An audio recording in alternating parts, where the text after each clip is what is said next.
যুবকদেরকে বলি, বিবাহ যারা করবে নবী পাকের সুন্নাত অনুযায়ী করবে, কোন নারীর বাবার কাছ থেকে ফোন নেবে না।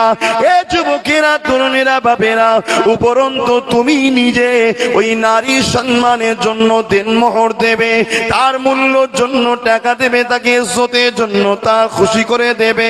এ যুবকেরা, তরুণেরা, বাপেরা, তাকে নিয়ে আসবে, নিজের ঘরটা সুন্দর করে সাজিয়ে রাখবে, কেননা তোমার জন্য এখন দায়িত্ব তাকে নিতে হবে।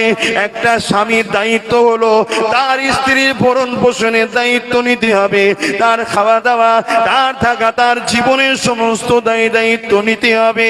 এ যুবকেরা যদি নিতে না পারো, কিয়ামতের দিনে মহান স্রষ্টা আল্লাহর কাছে কিন্তু জবাব দিতে হবে।